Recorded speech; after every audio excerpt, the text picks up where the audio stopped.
Hello and welcome to this edition of One On One Sports Webcast. I'm Jason Vonick. And I'm Preston Willett. We have a great show for you today, so let's get things rolling with the quick hitters. The NBA has finalized plans to punish players for flopping. Flopping had become an issue to some people in the basketball world. But Preston, what are your thoughts on these penalties that are now going to be applied? I think they're good, but I think they had to happen. Yeah, because they did. You look at things, and fans that's what they want to complain about these days is flopping. Mm-hmm. But the one thing I have a problem with is how a referee's going to judge this end game. I feel like there's going to be a lot of well, they're making it a post-game review, Okay. which is helpful, and they couldn't do it in-game because then it would slow the tempo down. You see players waiting for long replays, and that doesn't really help. Yeah, and that just slows down the game. And in NBA, you got to go fast-paced. Right. That's what it's all about. I like the fact that they made it a post-game review type of thing. Is it crucial? No, it's not, because there are players that try to just avoid the contact, and it looks like they're flopping.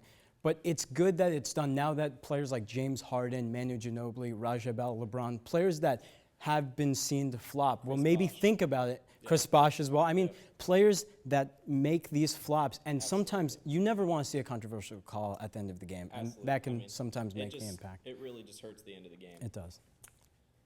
New York Mets knuckleballer R.A. Dickey has picked up his 20th win on the season. In doing so, he has solidified what has been the best season of his career. Jason, do you think this makes him a lock for the NL Cy Young? I'm not going to say he's a lock, but he deserves it. He does. Look, if you think about it, if you look at the numbers, his numbers are very impressive. You look at the numbers and you see a great pitcher, but you look at what the team status right now, and it's just not looking good. That's why I feel like Gio Gonzalez has been the top ace of that Nationals rotation for a very surprising team. You can agree with me on that. Okay, that's fair.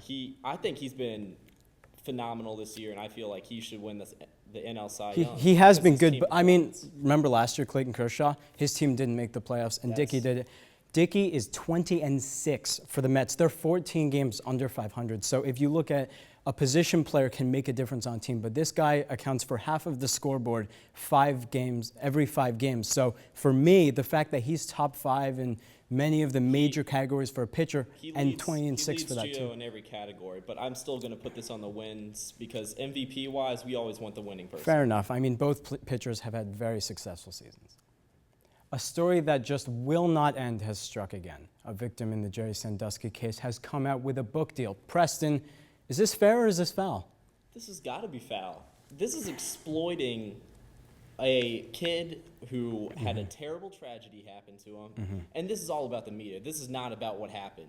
This is about the media coverage about what happened in a very prominent national case. But the thing you look at is he has an opinion just like everyone else. And look, NBA players, MLB players, you know how people always come out with these books and athletes saying their little inside secret, their inside story.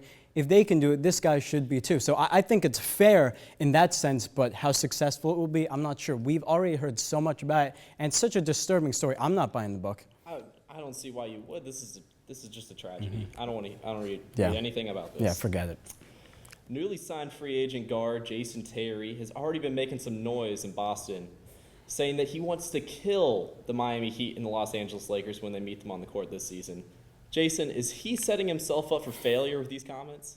You know he is. If the Celtics were the favorites to win the championship, that would be different. Which they're nowhere close. I think they can compete because they have the one thing they have is depth, something that the Heat and Lakers don't. They do have depth. A lot of iffy depth. It's they a do. lot of rookies. It's a lot of old veterans. Okay. And another thing I want to say about Jason Terry, I guess it's a team mentality because a couple days ago, Darko Milicic came out and saying the same thing. And let's just get this clear. Yeah. Jason Terry and Darko are not in the same league. They're not. Darko should not even be in the league. Right. Terry's a good player. But the other thing is, remember how he got a tattoo of the Celtics logo holding the Larry O'Brien trophy? It's too much. So this hasn't been the first mistake he's made.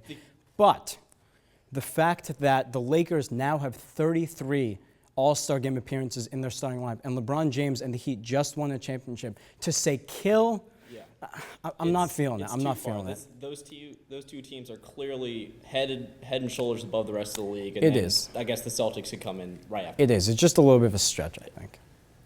Time for us to step away, but when we return, I will be joined by our NFL experts to play a little optimist-pessimist. Stay tuned.